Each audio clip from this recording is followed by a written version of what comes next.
Hey, bon matin tout le monde, soyez bénis. On est content de venir chez vous encore une fois. Bienvenue dans ce temps qu'on va avoir ensemble dans la parole de Dieu. Mon nom c'est Pasteur David. Content de vous rejoindre chez vous. Tous ceux qui nous écoutent de votre maison, peut-être même d'un autre continent ou d'une autre ville, on est content de vous recevoir puis d'aller chez vous, puis aussi de pouvoir partager la parole de Dieu ce matin. Et sans plus tarder, on va aller dans nos Bibles. Deuxième chronique ce matin, chapitre 20. Et le titre de la prédication ce matin, c'est « Lorsque je suis dépassé ».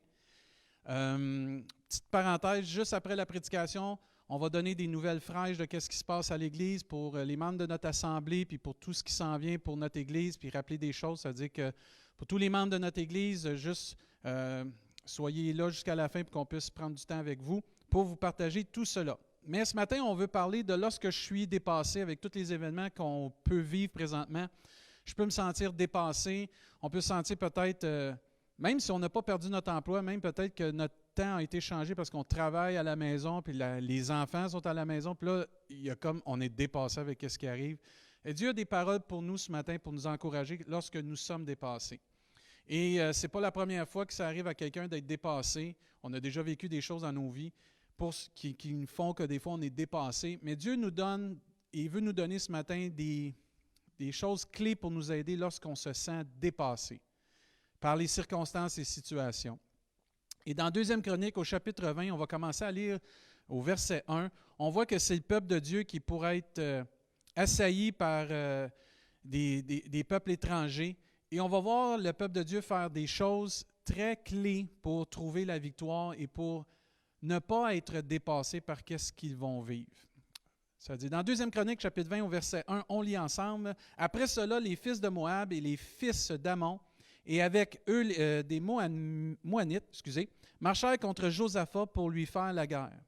On vint en informer Josaphat, en disant, « Une multitude nombreuse s'avance contre toi, depuis l'autre côté de la mer, depuis la Syrie, et ils sont à cette ville-là, qui est en Engedi. Dans sa frayeur, Josaphat se disposa à chercher l'Éternel et il publia un jeûne pour tout Juda. » C'est pas d'avoir peur, c'est pas contre Dieu, c'est de rester dans cet état-là. Parce que sur le coup, on peut avoir un choc puis d'avoir peur. Puis je pense qu'on ressent notre faiblesse quand on est dépassé. Ça, c'est correct. Mais ce n'est pas de rester dans cet état-là que Dieu veut. C'est de se tourner vers lui. Et Josaphat dispose son cœur à chercher Dieu. Dans tout ce qu'on va vivre, il faut se disposer à chercher Dieu lorsqu'on se sent dépassé. Au verset 5, Josaphat se présenta au milieu de l'assemblée de Juda et de Jérusalem, dans la maison de l'Éternel devant le nouveau parvis. Et il dit, « Éternel, Dieu de nos pères, n'es-tu pas Dieu dans les cieux? Et n'est-ce pas toi qui domines sur tous les royaumes des nations? N'est-ce pas toi n'est-ce pas toi qui as en main la force et la puissance, et à qui nul ne peut résister? N'est-ce pas toi, ô notre Dieu, qui en a chassé les habitants de ce pays devant ton peuple d'Israël et qui l'a donné pour toujours à la postérité d'Abraham qui t'aimait? Et ils l'ont habité et ils ont bâti un sanctuaire pour ton nom en disant, s'il nous survient quelque calamité, l'épée, le jugement, la peste ou la famine, nous nous présenterons devant cette maison et devant toi, car ton nom est dans cette maison. Nous crierons à toi du sein de notre détresse, et tu exauceras et tu sauveras. » Verset 10. « Maintenant, voici les fils d'Ammon et de Moab, et ceux de la montagne de Séhir, chez lesquels tu n'as pas permis à Israël d'entrer quand il venait du pays d'Égypte, car il s'est détourné d'eux et ne les a pas détruits.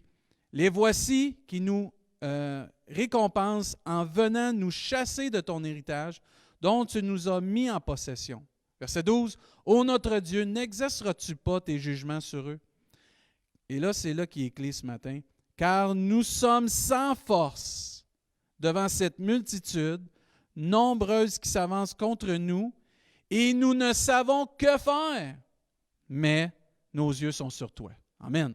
Tout Juda se tenait devant l'Éternel avec leurs petits-enfants, vive les kids, leurs femmes, vive nos femmes, et leurs fils, gloire à Dieu. Alors l'Esprit de l'Éternel saisit au milieu de l'assemblée Jacaziel, fils de Zacharie, fils de toutes ces personnes-là jusqu'au verset 15. Et Zachaziel dit, soyez attentifs, tout Juda et habitants de Jérusalem, et toi, roi Josaphat. Ainsi vous parle l'Éternel, ne craignez point et ne vous effrayez point devant cette multitude nombreuse, car ce ne sera pas vous qui combattrez, ce sera Dieu. Amen. Et on voit ici qu'on peut être comme ce peuple, le peuple de Dieu, devant quelque chose qui nous dépasse, et là, eux vont dire quelque chose d'extraordinaire, on ne sait pas quoi faire. Mais qu'est-ce qu'il y a d'extraordinaire là-dedans? Mais ça arrive qu'on ne sait pas quoi faire. Mais quand on ne sait pas quoi faire, c'est un abandon de l'orgueil, d'essayer par nous-mêmes, de dire, Seigneur, ça me dépasse, puis j'ai besoin de toi. Et Dieu veut nous rappeler 3 choses, entre autres, aujourd'hui. La prière. Que devant tout ce qu'on peut voir, il faut s'approcher de Dieu puis venir à Dieu. S'approcher de Dieu pour chercher ce que Dieu veut. Prier Dieu. Il faut venir dans toutes les situations qu'on vit. Et si tu vis une situation que tu te sens dépassé, il faut venir à Dieu parce que la prière est encore efficace. La prière a été, sera et est encore aujourd'hui efficace. La prière est un temps où on demande à Dieu. C'est un temps où on cherche Dieu, on cherche sa volonté. Dans ce qu'on peut voir de la parole de Dieu, souvent ça dit « j'ai cherché ta face ». C'est dans la prière qu'on vient chercher la face de Dieu. On vient chercher la direction de Dieu. On vient chercher pour entendre la voix de Dieu. Et le peuple de Dieu, c'est exactement ce qu'il avait besoin, c'est d'entendre la voix de Dieu pour ne pas craindre.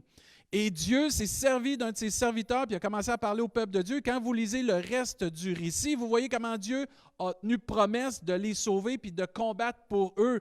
Et la prière est tellement importante lorsqu'on se sent dépassé. Parce que c'est dans ces temps-là que Dieu va se révéler à nous parce qu'on vient à lui, puis on prie, puis on cherche la face de Dieu. On cherche ce que Dieu veut pour nous aider dans ce qui vient nous surpasser ou ce qui vient nous dépasser. Il faut s'encourager ce matin. Que Dieu, lui, n'est pas dépassé. Amen. Dieu est sur son trône, il n'est pas dépassé par rien. Nul n'est semblable à lui. Nul n'est comparable à notre Dieu parce que lui, il n'est jamais dépassé par rien, mais on peut venir et s'encourager pour réclamer des promesses de Dieu dans la prière parce que Dieu n'est pas dépassé. Et vous voyez exactement qu'est-ce que le peuple de Dieu a fait au verset 9. S'il survient quelque calamité, épée, jugement, peste ou famine, on va se présenter devant cette maison, on va se présenter devant toi, puis on commence à dire, on va crier dans notre détresse, puis tu vas nous exaucer, parce que c'était une promesse de Dieu que si eux vivaient quelque chose d'extraordinaire de ce qui est écrit là, ils pouvaient venir à Dieu pour pouvoir être secourus dans leurs besoins, malgré qu'ils étaient dépassés par les événements ou les situations, malgré qu'ils étaient dépassés par des situations qu'ils n'avaient pas le contrôle dessus. Mais prier Dieu, fait agir Dieu, et prier Dieu, c'est de réclamer les promesses de Dieu. Et Dieu veut nous rappeler ce matin, si tu vis quelque chose qui te dépasse, réclame les promesses de Dieu dans la prière. On est dans une saison qu'il faut chercher Dieu puis s'approcher de Dieu plus que jamais. On vit des temps sérieux. On vit une opportunité comme ça ne se peut pas. Il y a une porte qui s'ouvre pour tous et chacun de chercher Dieu, de prier Dieu, de même jeûner puis de mettre du temps à part pour Dieu, pour trouver sa volonté pour nos vies. On vit un temps où on peut faire une rétrospective de tout ce qu'on faisait. Notre monde est en rétrospective sur beaucoup de choses et je suis persuadé qu'après tout cet épisode qu'on vit, il y a beaucoup de choses qui vont changer dans la façon de faire parce qu'il va y avoir une rétrospective sur comment on vit, comment on procède pour les choses. Et c'est un temps pour l'enfant de Dieu, quand on est dépassé par plusieurs choses, de faire ce temps-là de pause dans la prière puis de vivre une rétrospective de comment on vit. Parce que c'est important de continuer de jeûner puis de prier puis de venir devant Dieu pour trouver sa face, pour trouver ce que lui a à nous dire. Puis dans les circonstances qu'on vit présentement, certains vivent des jeûnes obligatoires. Vous êtes privés de loisirs, vous êtes privés de sorties, on est privés de ci puis de ça. Mais c'est tous des temps qu'on peut mettre à part maintenant, vu qu'on a pu toutes ces activités-là, pour chercher la face de Dieu. Pour venir devant Dieu. Puis prendre un temps avec Dieu. De se remettre en question sur les priorités et nos valeurs dans nos vies. On a été privés d'un paquet de choses, là. Et là, on peut peut-être remettre Dieu à sa place. Puis de dire, cherchez premièrement le royaume et la justice de Dieu. Et toutes ces choses vous seront données en surplus. on vit un jeûne peut-être imposé, mais qui est salutaire, pour revenir à la repentance, pour revenir à la lecture, la méditation de la parole de Dieu, pour revenir à des temps de louange intime avec Dieu, pour revenir à des temps d'étude, des temps d'approfondissement dans la connaissance de Dieu, puis dans peut-être l'instauration de cultes familial, si on veut, avec nos enfants, notre femme, nos maris, ou peut-être des amis par toutes sortes de façons avec la technologie, mais on vit ce jeûne-là obligatoire. Et je pense que Dieu veut qu'on se rappelle que le jeûne fait partie de la vie chrétienne quand on est surpassé ou dépassé par les choses. C'est un temps pour qu'on puisse prendre le temps avec Dieu.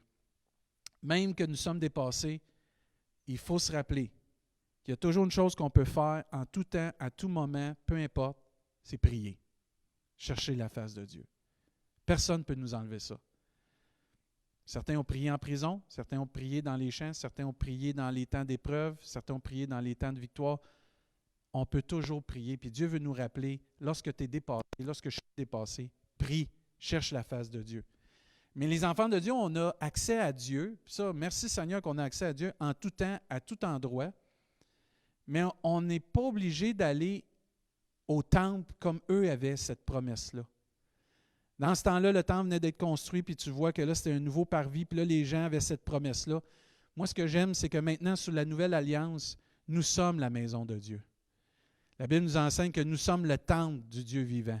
Dieu habite en nous. Ce qui fait que, merci Seigneur, quand on va réouvrir les églises, on va pouvoir se réunir et prier ensemble, puis on va avoir accès à toute la communauté ensemble. Mais on n'a pas besoin d'attendre que l'Église rouvre pour pouvoir prier. Nous sommes la maison de Dieu. On peut prier. On peut désormais se rassembler puis prier. Puis il faut prendre cette habitude-là de prier parce que Dieu veut que les chrétiens, on commence à prier. Puis c'est important que chacun des enfants de Dieu commence à intercéder, pas seulement pour les autres enfants de Dieu, mais qui intercèdent pour le monde dans lequel on le vit, pour notre pays, pour notre province, notre ville.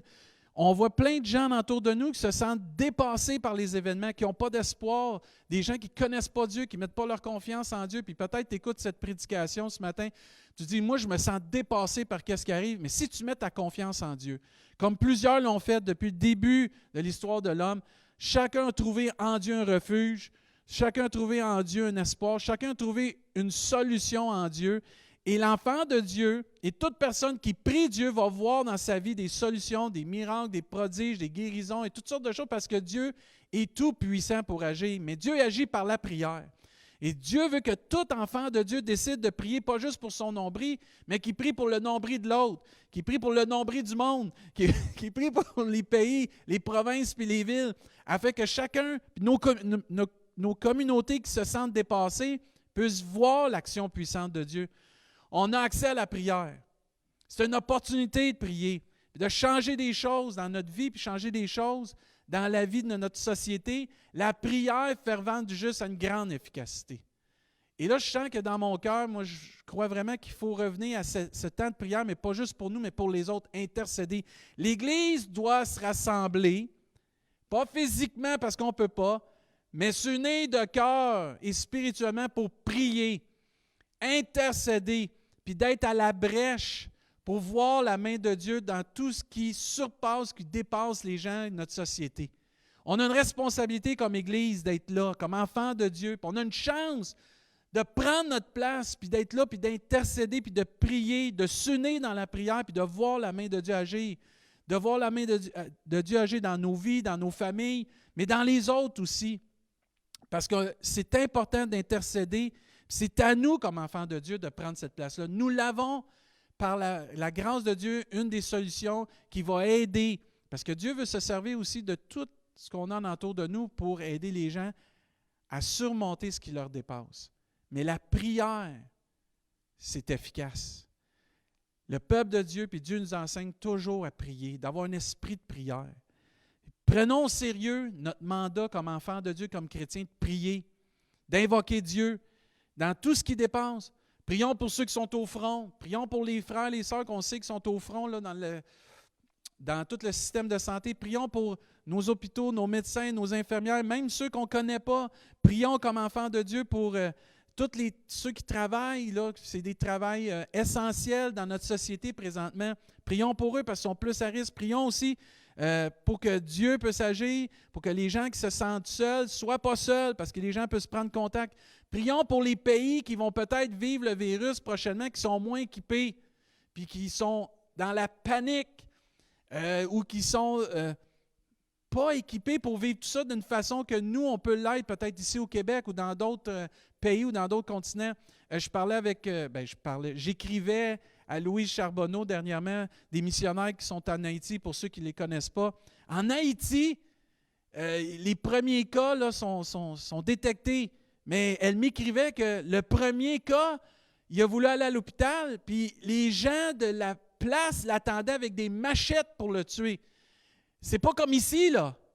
Un autre, les gens l'attendaient pour le brûler.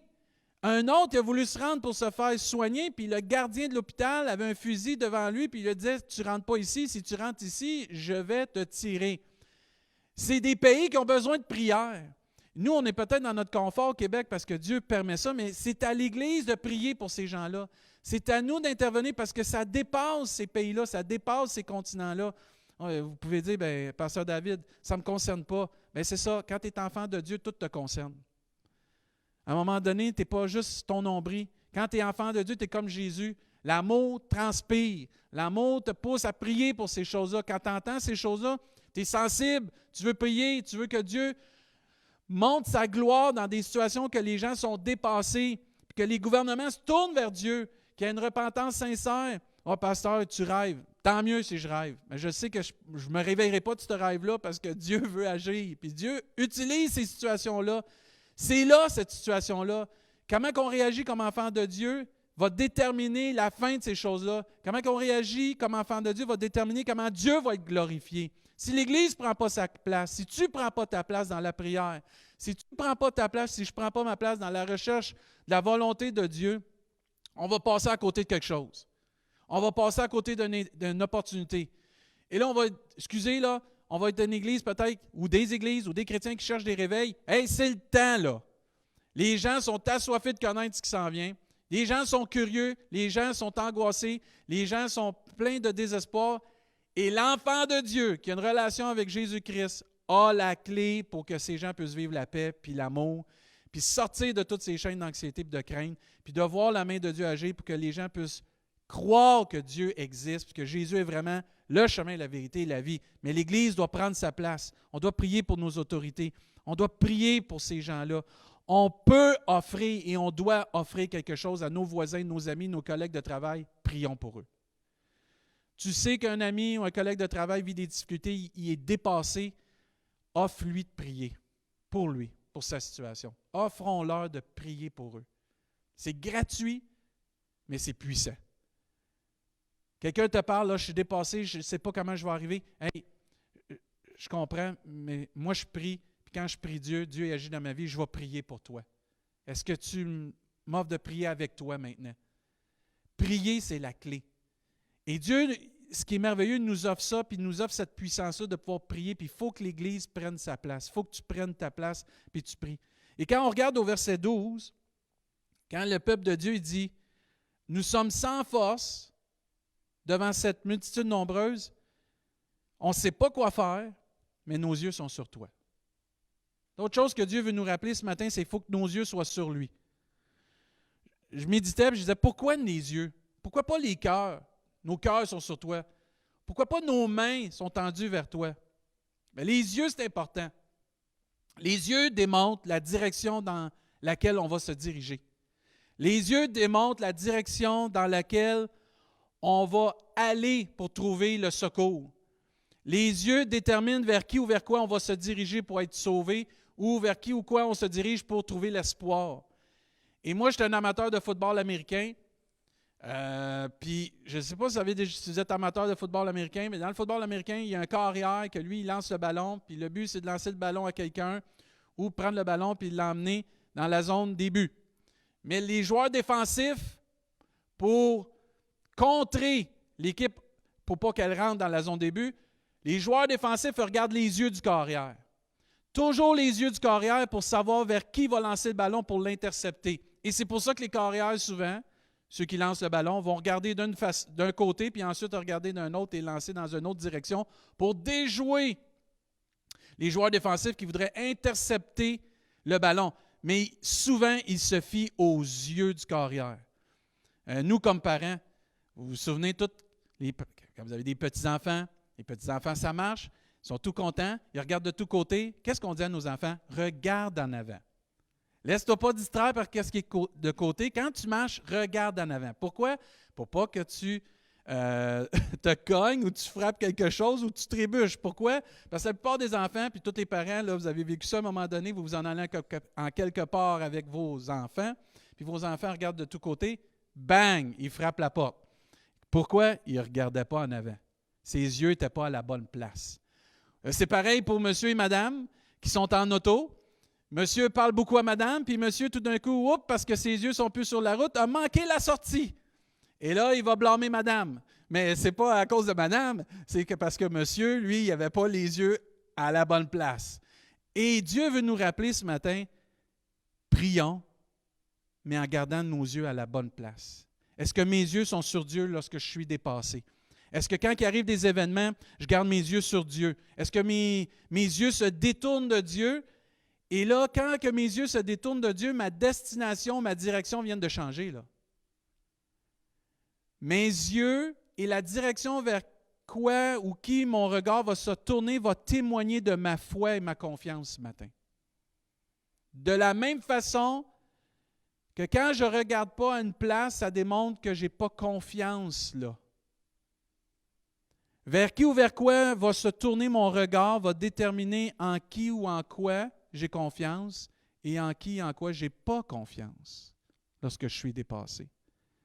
Plusieurs versets de la Bible nous encouragent vraiment à tourner nos yeux davantage et de garder nos yeux et notre confiance toujours sur Dieu. Le psaume 121 nous dit au verset 1, « Je lève les yeux vers les montagnes, d'où me viendra le secours. Le secours me vient de l'Éternel qui a fait les cieux et la terre. Mais je lève les yeux vers les montagnes. » Psaume 141, 8, « C'est vers toi, Éternel Seigneur, que se tournent mes yeux. C'est auprès de toi que je cherche un refuge. N'abandonne pas mon âme. » Mais il dit, c'est vers toi, Éternel, Seigneur, que se tournent mes yeux. Psaume 25, 15, « Je tourne constamment les yeux vers l'Éternel, car il fera sortir mes pieds du filet. » Je tourne constamment les yeux vers l'Éternel. Ésaïe 41, 10, « Ne crains rien, car je suis avec toi. Ne promène pas des regards inquiets, car je suis ton Dieu, je te fortifie, je viens à ton secours, je te soutiens de ma droite triomphante. » Mais il dit de pas de promener des regards qui sont inquiets. Psaume 34, verset 6, « Quand on tourne vers lui les regards, on est rayonnant de joie et le visage ne se couvre pas de honte. » Même Dieu va encourager dans le livre de Hébreux, « Ayant les regards sur Jésus. » Pas sur l'Église, pas sur un frère, une sœur. Oui, on peut les prendre comme exemple, mais nos premiers regards, lorsqu'on est dépassé, devraient toujours être sur Dieu. J'aimerais qu'on puisse tourner dans 2e Roi, s'il vous plaît, ensemble. 2e Roi, au chapitre 6. J'aimerais qu'on puisse lire quelques versets pour nous encourager que nos regards sont importants, que prier, c'est primordial pour voir la main de Dieu agir. Prier, c'est important pour chercher la face de Dieu. Prier, c'est important d'alimenter cette relation avec Dieu quand on est dépassé pour aller chercher un conseil de Dieu. Mais nos yeux, comment c'est important qu'ils soient éclairés et qu'on puisse voir avec nos yeux spirituels. Dernièrement, on a prêché puis on disait que Dieu illumine les yeux de notre cœur. On peut lire la parole de Dieu, on peut avoir des pensées très positives, peu importe. Mais quand on a une situation qui nous dépasse, même les yeux, nos yeux naturels peuvent nous tromper parce qu'ils descendent vers la situation puis analysent la situation. Puis quand on analyse la situation, ce n'est pas rose. Mais Dieu veut nous encourager. Lève les yeux au-dessus de la tempête, le soleil est là pareil. Puis regarde avec ces yeux-là. Et dans 2e Roi, chapitre 6, verset 14, on voit c'est Élisée avec son serviteur. Et là, Élisée, que voulez-vous? Il donne des secrets. Dieu, il révèle des secrets sur les armées. Puis là, les armées sont déjouées. Puis là, les armées ne sont pas contentes. Là, ils disent, on va aller l'attaquer, puis on va aller régler le cas du prophète Élisée. Et au verset 14, il y envoya des chevaux, des chars, et une forte troupe qui arrivèrent de nuit et qui enveloppèrent la ville. Le serviteur de l'homme de Dieu se leva de bon matin, et sortit, voici, une troupe entourait la ville avec des chevaux et des chars. Et le serviteur dit à l'homme de Dieu, « Ah, mon Seigneur, que ferons-nous? » Ça ressemble un peu comme le peuple de Dieu. On ne sait pas ce qu'on va faire, là. Et ça arrive dans des situations, on ne sait pas ce qu'on va faire. Mais l'homme de Dieu, la femme de Dieu, l'enfant de Dieu qui a une relation avec Dieu, ou que malgré qu'il est sous le choc, doit se rappeler, prie, garde tes yeux sur Dieu. Prie, cherche la face de Dieu, garde tes yeux sur Dieu. Et là, au verset 16, il répondit, « Ne crains point. » Exactement ce que Dieu a dit dans 2e Chronique pour Josaphat et le peuple, « Ne crains point. » Même chose. « Car ceux qui sont avec nous, » ah ça c'est puissant ça, « car ceux qui sont avec nous sont en plus grand nombre que ceux qui sont avec eux. » Amen. Ça c'est stimulant ça. C'est là qu'on voit que Dieu, c'est bon. Il dit, celui qui est en nous est plus grand que celui qui est dans le monde. Jésus en nous est plus grand que tout ce qui peut arriver. Et là, lui, il se fait répéter ça, là. Mais même qu'il se fait répéter ça, il ne le voit pas. Parce qu'Élisée pria Dieu. Puis il a dit à l'Éternel, « Ouvre ses yeux pour qu'il voie. » Parce que certains d'entre nous, on les connaît, les versets, ou on a entendu parler de ça. Puis certains d'entre nous, on essaye, puis là, par nos propres moyens. Par tes propres moyens, ça ne marchera pas. Ça prend une révélation de Dieu. Ça te prend un temps avec Dieu. Ça prend que Dieu vienne te toucher, que Dieu ouvre les yeux de ton cœur. Et c'est exactement ce qu'Élisée prie ici. Élisée pria et dit, « L'Éternel, ouvre ses yeux pour qu'il voie. » Et l'Éternel ouvrit les yeux du serviteur et il vit la montagne pleine de chevaux et de chars de feu autour d'Élisée. Amen. Moi, ça me stimule que lorsque je suis dépassé, Dieu n'est pas dépassé et Dieu qui est avec nous, prend soin de nous et combat pour nous. Qu'est-ce que Dieu avait dit à Josaphat? Je vais combattre pour vous. Qu'est-ce que Dieu dit ici à son serviteur? Regarde, je suis avec vous. Lorsqu'on est dépassé, on n'est jamais seul. Que Dieu ouvre nos yeux afin qu'on comprenne. Jésus a promis, je serai avec vous tous les jours jusqu'à la fin. Dieu a promis d'être avec nous. Que l'ange de l'Éternel campe autour de ceux qui le craignent, puis les arrache au danger. C'est même que tu es dépassé, tu n'es pas seul. Même qu'on pourrait se sentir, les sentiments nous mentent, tu pourrais ressentir que tu n'es pas seul, Dieu est avec toi. Tes frères, tes sœurs, les autres enfants de Dieu sont là. On n'est pas seul, mais Dieu, premièrement, est avec nous. Il veut qu'on garde nos yeux sur lui. Il veut qu'on garde cette direction vers lui pour aller chercher ce qu'on a besoin. Et il veut aussi qu'on prie, qu'on cherche sa face, qu'on prenne le temps d'intercéder. C'est notre devoir. Puis je veux le remettre, c'est un emphase. Il faut prendre à cœur d'intercéder, de prier les uns pour les autres. Il faut prendre à cœur de prier puis de dire, oui, ma situation, c'est importante. Je la mets devant Dieu. Ma situation est importante, je la mets devant Dieu. Mais les autres en entour de moi, mes voisins, mes collègues de travail, mes amis, ma famille, peu importe qui Dieu nous met à cœur, qui met sur notre chemin, est-ce que je prie, j'intercède? Est-ce que je crois ce matin que Dieu peut agir? Vous savez, lorsqu'on est dépassé ou que tout est dépassé, je parlais avec quelqu'un cette semaine, puis il me disait, David, il dit, c'est lorsqu'on est, qu'arrivent des grands bouleversements que Dieu fait de grandes choses. Et peut-être tu vis un grand bouleversement ce matin, tu es dépassé, et sache que Dieu a de grandes choses, puis Dieu il est grand encore, il est sur son trône, puis il veut faire de grandes choses dans ta vie. C'est dans ces moments-là que Dieu combat pour nous. C'est lorsqu'on est faible qu'on est fort parce qu'on dépend de Dieu. Puis Dieu veut qu'on reste les yeux fixés sur lui, qu'on se mette du temps à part pour lui, qu'on prie, qu'on cherche sa face, parce que c'est dans ces moments-là que Dieu va enlever nos craintes. C'est dans ces moments-là que Dieu va se révéler, puis il va nous parler, puis il va nous donner une parole pour nous calmer, nous donner la solution, quoi faire. Quand Josaphat et le peuple se sont avancés devant Dieu pour prier, Dieu leur a donné quoi faire. Et vous lirez le restant du récit, Dieu a été précis dans qu'est-ce qu'ils devaient faire. Et ils ont obéi à ce que Dieu leur a demandé de faire, et ils ont vu la gloire de Dieu. Que peu importe ce que tu vis ce matin, Dieu peut t'accorder sa sagesse, une parole, vraiment une direction pour que tu puisses entreprendre ce que tu dois faire pour voir la gloire de Dieu et voir cette gloire-là, cette main de Dieu, cette action de Dieu qui va surpasser ce que tu vis et va t'emmener la victoire, va t'emmener la délivrance que tu as besoin. Je ne sais pas si vous vous souvenez, quand le peuple de Dieu est sorti d'Égypte, à un moment donné, ils ont été pris entre l'arbre et l'écorce. D'un côté, il y avait la mer, puis en arrière d'eux, c'était qui? C'était les Égyptiens qui couraient après eux, qui étaient pour les tuer. Et là, le peuple de Dieu était pris en panique.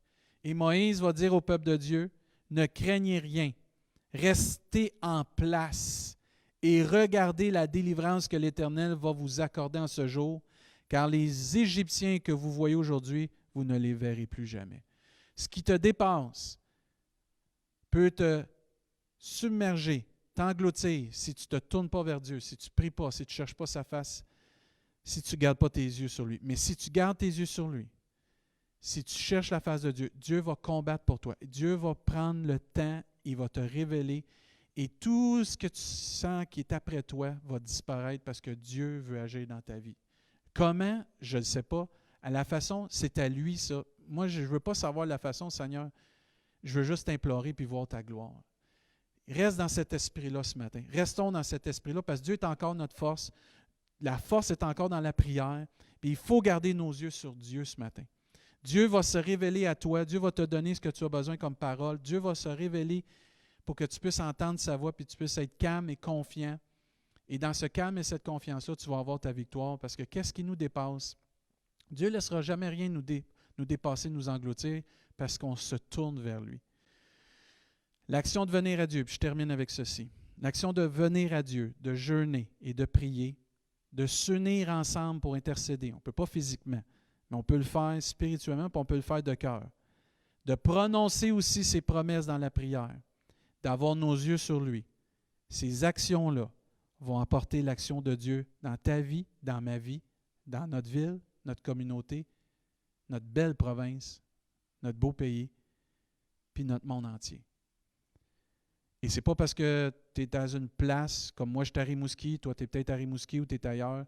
Ouais, mais je suis juste une petite personne. Non, on est tous enfants de Dieu, on a tous accès à la prière et on a tous accès à la puissance de Dieu.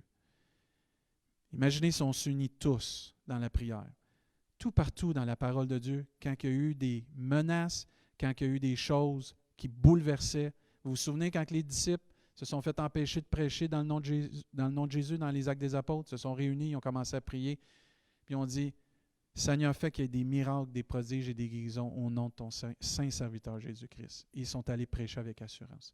Tout partout où est-ce qu'il y a un grand bouleversement, où est-ce que les gens se sentaient dépassés, se sont réunis de cœur, entre autres. Ils ont commencé à chercher la face de Dieu, garder les yeux sur les promesses de Dieu, puis garder les yeux sur Dieu. Et ils ont vu Dieu agir, la main de Dieu agir. Et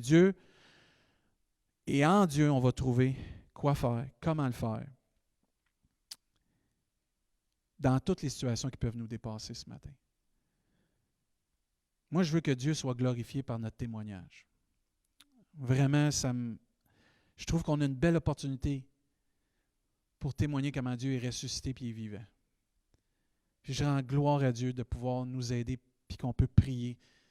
J'en reviens pas comment il n'y a pas de distance à la prière. On peut prier pour les gens d'Haïti, on peut prier pour les gens en France, on peut prier pour les gens en Haïti, en Espagne, on peut prier pour quelqu'un de Saint-Anne-des-Monts, quelqu'un de Québec, quelqu'un de Saint-Hyacinthe. Salut la gang de Saint-Hyacinthe. On peut prier, il n'y a pas de distance. Et on peut avoir un impact dans notre communauté, notre société, si on prend notre place comme enfant de Dieu. Et venons, prions, jeûnons, puis que Dieu soit glorifié. Amen. On va terminer avec un mot de prière, puis ensuite, je vais partager des nouvelles. Et j'écoutais des prédications hier, et juste avant qu'on prie, il y a un prédicateur qui m'a interpellé avec ce qu'il disait. Il disait, il y a 6 choses qu'on voit depuis qu'on vit cette pandémie-là. Et je veux prier sur ces choses-là parce que je les trouve bonnes. Il dit, premièrement, on voit qu'on est vulnérable. Avec tout ce qui se passe, on pensait peut-être qu'on était inébranlable, mais on voit qu'on est vulnérable et que notre monde est vulnérable.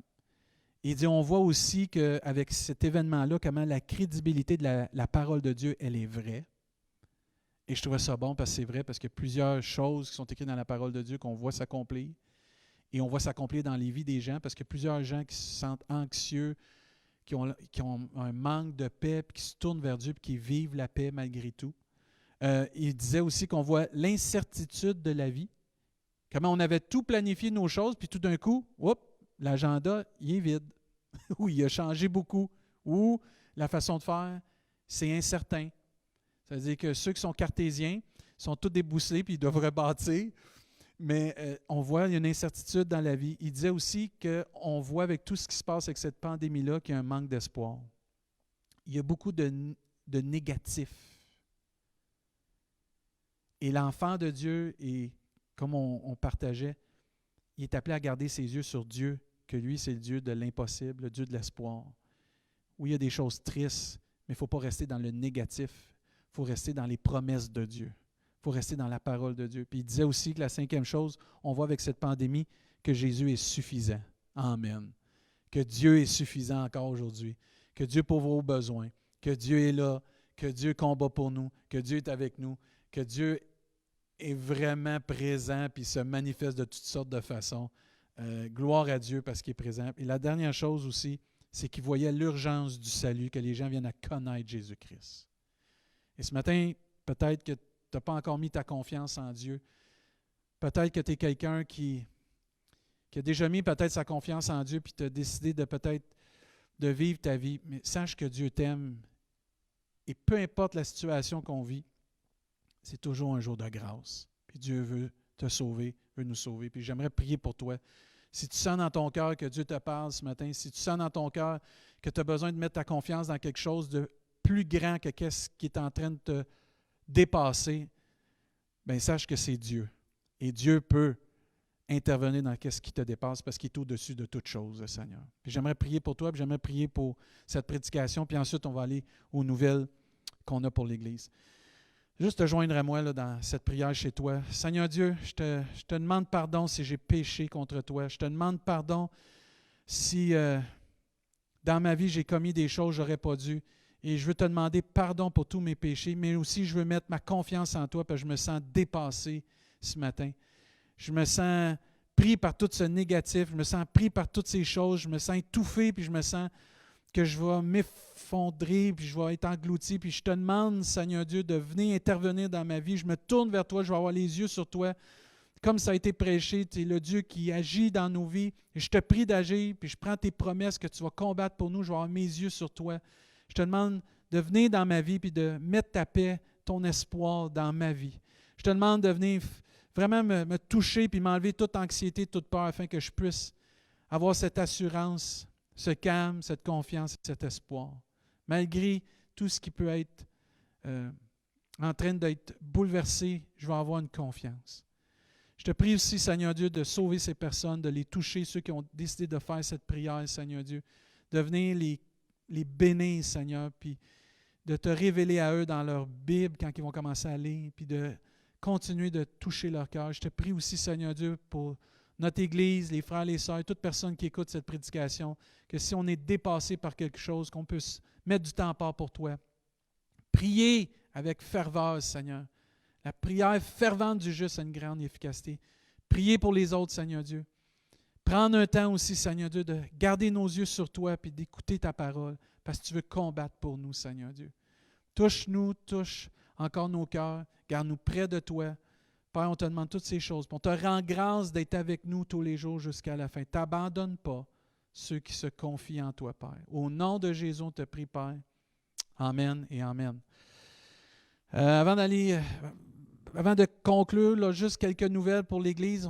Vous manquez l'Église, en tout cas, là, j'ai hâte de vous serrer, j'ai hâte de vous prendre dans mes bras, j'ai hâte de faire des high-fives à tous les kids. Là, je m'ennuie de toute la gang. On veut juste vous rappeler quelques petites choses encore.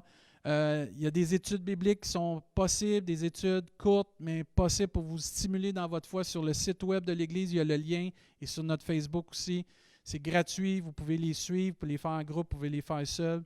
Tous ceux et celles que vous vivez des temps difficiles financiers, que vous faites partie de notre Église, du Carrefour du Plein Évangile de Rimouski, le Carrefour de l'Espoir qui offre des cartes cadeaux d'épicerie une fois par mois pour vous. C'est disponible pour vous. Vous avez juste à communiquer via le site de l'Église ou via personnellement là, avec Messenger ou les coordonnées que vous avez pour nous joindre, puis on va vous mettre en contact, les membres de notre Église, avec les gens qui s'occupent du Carrefour de l'Espoir. Toutes nos personnes âgées que vous avez besoin. J'ai communiqué avec pas mal de monde là, jusqu'à maintenant, puis vous êtes pas mal tous bien, mais si vous auriez besoin d'aide, des personnes que vous êtes à risque, que vous soyez âgé ou pas, puis vous avez besoin d'assistance peut-être pour l'épicerie ou des commissions, il y a des gens à l'Église qui sont donnés leur nom pour aider. Juste communiquez avec moi et on va vous aider, on va vous mettre en contact avec eux.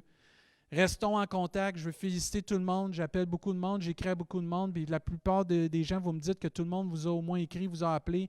Continuons de garder contact, frères et sœurs. Il faut connecter, il ne faut pas laisser personne tout seul. Merci de prendre à cœur ça. Merci de faire que notre Église est une belle famille, que tous ensemble, on utilise les technologies. Le Zoom, le Facebook, le Messenger, Texto, FaceTime et même le bon vieux téléphone. Merci de connecter puis de garder les gens proches.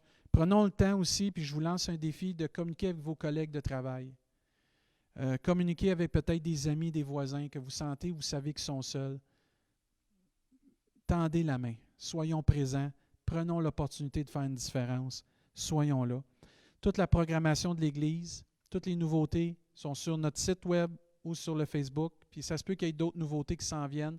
Ça veut dire que consultez notre site web et le Facebook de l'Église. Merci à tous ceux qui donnent en ligne. Merci à tous ceux que vous soutenez l'Église, vous soutenez le ministère ici. Merci encore pour tous vos dons. Merci d'être fidèles au Seigneur. Continuons de s'offrir peut-être comme des bénévoles, comme on a partagé la semaine passée. Il y a des gens, il y a des organismes qui ont besoin de bénévolat. Si on est en santé, puis on est capable, puis le Seigneur nous le met à cœur, allons-y. Et on veut rajouter un service qu'on offrait avant dans l'Église, mais qu'on veut offrir à tout le monde. Si vous avez besoin de prière, on a un groupe de prière d'urgence ici à l'Église et j'ai communiqué avec la responsable et la responsable m'a donné le OK de dire tous ceux et celles que vous avez besoin de prière, allez sur notre site, écrivez contactez-nous par courriel, écrivez un court texte là, de votre requête de prière. Et l'équipe de prière d'urgence va s'engager à prier pour vos requêtes et vos besoins. En allant sur notre site web, vous allez pouvoir communiquer avec nous, d'écrire un petit courriel, votre requête de prière, puis on va communiquer avec vous, puis on va donner ça aussi à notre équipe de prière d'urgence qui va prier avec vous parce qu'ils ont à cœur de prier pour les besoins de ceux et celles qui sont dans le besoin. Je suis toujours disponible. Frères et sœurs, si vous avez besoin, gênez-vous pas. Vous pouvez communiquer avec moi. Vous avez vécu des temps difficiles, plus gênez-vous pas, communiquer avec moi. Ça me fait plaisir de prendre un temps avec vous. Et j'ai vraiment hâte qu'on se revoie, par exemple. J'ai vraiment hâte que tout ça, ça se termine par la grâce de Dieu. Et Dieu voulant aussi, j'ai une annonce spéciale à vous faire. Dieu voulant, la semaine prochaine, c'est Pâques. Par la grâce de Dieu, c'est Pâques. Et Dieu voulant, la semaine prochaine, on va avoir une surprise. Ça veut dire que soyez présents. Même heure, même poste, 9h30 la semaine prochaine, on va avoir une surprise pour Pâques. Ça veut dire que Dieu voulant, on va avoir cette belle surprise pour tous et chacun qu'on puisse en profiter. Ça veut dire que sur ce, bonne semaine tout le monde. Soyez bénis. Faites attention à vous. Vous êtes précieux pour nous. On vous aime beaucoup. Vous me manquez beaucoup. Ça veut dire qu'on se revoit Dieu voulant la semaine prochaine. Sinon, on se contacte cette semaine par la grâce de Dieu. Bonne semaine. Que Dieu vous bénisse. Au revoir.